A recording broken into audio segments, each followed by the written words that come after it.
Saül, tu as agi en insensé. Tu n'as pas respecté les clauses de 7 jours, même si tu ne me vois pas. Attends-moi. Si tu avais attendu, l'Éternel aurait affermi ton royaume pour toujours. Et maintenant, à cause de ton manque d'impatience et d'obéissance, ton règne ne durera point.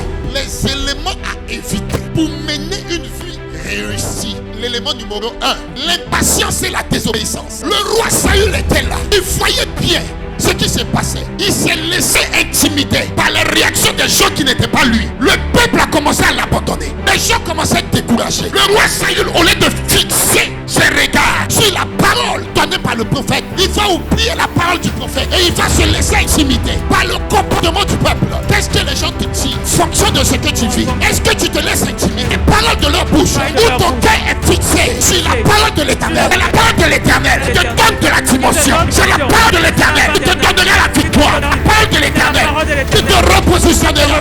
C'est la parole de l'Éternel qui te propulsera. Garde tes regards sur la parole de l'Éternel. Ne regarde pas le comportement des gens qui t'entourent.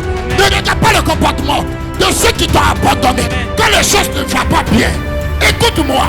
Un homme n'a jamais élevé un homme. Si ce n'est que l'Éternel qui passe par un homme pour positionner un homme. Amen. Là où un homme va t'élever, c'est à la limite de sa taille, c'est à la limite de sa capacité.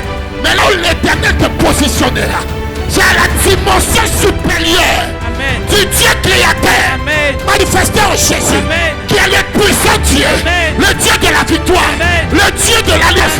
Le Dieu de la domination. Amen. Le Dieu de la résurrection. C'est à la dimension de sa capacité. Amen. Alléluia. Amen.